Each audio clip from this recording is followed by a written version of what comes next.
Oi, meu nome é Ingrid Silva, esse aqui é o meu canal, onde eu tento cumprir o compromisso de postar pelo menos um vídeo por semana. E na maioria das vezes eu falho, mas eu tô com boas energias e vibrações pra 2024 e eu tô achando que vai sair, hein? Gostei tanto desse cenário que você tá correndo o risco de ter que ver Árvore de Natal até dezembro, porque, olha, me bateu uma inspiração aqui agora, que eu tô achando que eu vou gravar pra caramba hoje, hein? Primeiro assunto que eu quero falar com você é sobre a ousadia de mudar. A gente precisa ser muito coerente quando a gente vai tomar uma decisão. Quando você decide fazer algo, naturalmente aquela decisão vai ter um impacto sobre a sua vida e é óbvio que, mesmo que não pareça, ela é uma decisão de mudança. Até escolher permanecer onde você está e fazer o que você está fazendo é uma escolha de mudança, porque é isso que vai definir o processo, é isso que vai definir a sua vida. É isso que vai definir quem você é e quem você vai se tornar. A gente precisa entender que ousadia nada mais é do que aquela coragem que brota dentro de você e te impulsiona a ir longe e fazer algo que, na maioria das vezes, ninguém acredita. E até você mesmo que tem a ideia é capaz de duvidar. E eu tive uma mudança muito grande, uma virada de chave que veio acontecendo de forma gradativa. Às vezes a gente pensa que é preciso decidir e já fazer algo em prol daquela decisão. Mas não, com o tempo e com o amadurecimento, você vai percebendo que é possível decidir algo hoje e só executar daqui a algum tempo. Então fique tranquilo se você já tomou alguma decisão, mas por algum motivo não conseguiu executar. Tomar a decisão é o primeiro passo para uma verdadeira mudança. E em 2022 eu comecei um processo de virada de chave, que foi com alguns amigos meus. Eu vou deixar o perfil deles marcados na descrição. O perfil que vai te direcionar para o Instagram. E eu vou ver a possibilidade de deixar o link do podcast que hoje eles criaram. Então, em 2022, a gente começou a conversar, sempre que a gente se reunia, sobre espiritualidade, sobre mindset, mudança de chave, mudança de vida, sobre as energias que regem o mundo, sobre física quântica. Mas o assunto que mais pairava entre a gente é sobre essa questão de não conseguir respostas que fossem suficientes para as nossas perguntas e a cada dia que passava a gente ter cada vez mais questionamentos. Então, diante disso, a gente começou a estudar, né? Eles até mais do que eu e o Pedro. Então, eles iniciaram um processo de estudo onde eles começaram a ter conhecimento sobre a religião espírita. E eu sou batizada, me casei na Igreja Católica. Então, assim, eu tive uma vivência, eu tive uma tradição, mas eu sempre acreditei que a Igreja Católica fosse meio prima do Espiritismo, sabe? E isso sou eu que estou falando, só saiu da minha cabeça, é importante frisar. Por quê? Na Igreja Católica, pelo menos aqui onde eu participava, né, em São Simão, havia renovação carismática, ainda há, mas não como era anteriormente. E na renovação carismática sentia-se muito a presença do Espírito Santo. E se você é capaz de sentir o Espírito Santo, por que você não sentiria a presença de outros espíritos, né? Tendo em vista que, de certa maneira, a gente acredita que o que nos dá a vida é o Espírito. A diferença básica entre essas duas religiões, de uma maneira bem leiga para você entender, é que na religião espírita acredita-se em reencarnação e na religião católica acredita-se em ressurreição. Então, na religião católica, eles acreditam que existe céu, inferno e purgatório. Se você não foi capaz de se tornar um bom espírito para ir para o céu, e se você não teve uma ação muito terrível que te condenou diretamente ao inferno, você vai para o purgatório, onde a sua alma, o seu espírito vai passar por um processo de regeneração. E aí, quando Jesus voltar, você vai poder ressuscitar em corpo, alma e ir viver com ele. Basicamente, gente, foi isso que eu aprendi ao longo dos meus 18, 19 anos aí na caminhada católica.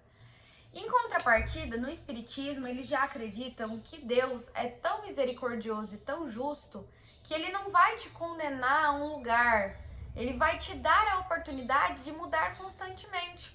além de ter 365 dias quase sempre para mudar, para fazer diferente, caso você morra e ainda assim não seja uma pessoa que tenha cultivado os sentimentos críticos e os bons valores, né? Você vai ter a chance de reencarnar.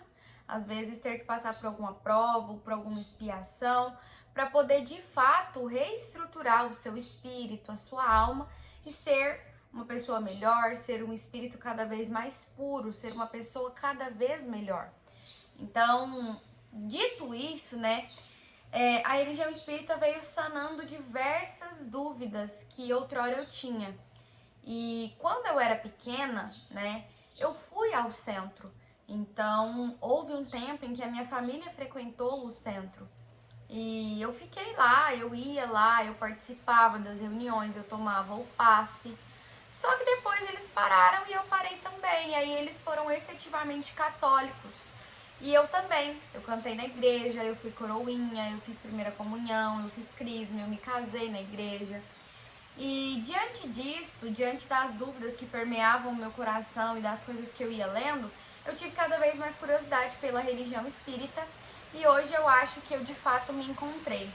Eu ainda não falei disso lá no Instagram, porque lá eu tenho uma visibilidade muito maior do que eu tenho aqui, mas em breve eu vou introduzir esse assunto lá aos poucos. Eu já dei alguns indícios que eu estou com um pezinho no espiritismo e eu comentei com a minha família.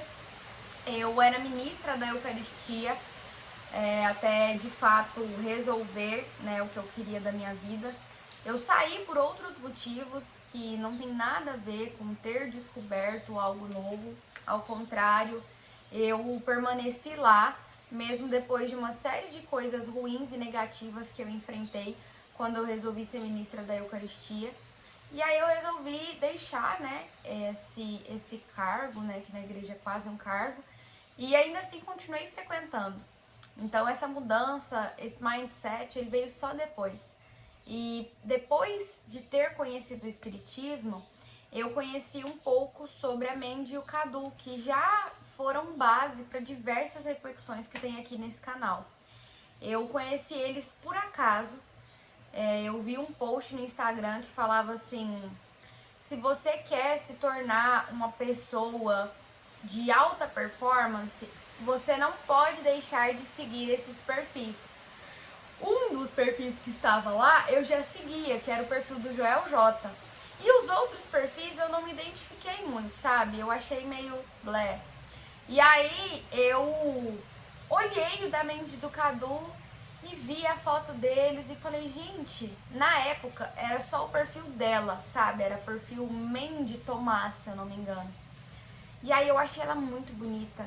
E eu falei, cara, eu vou seguir essa mulher, porque, ó, ela é bonita e ela é magra.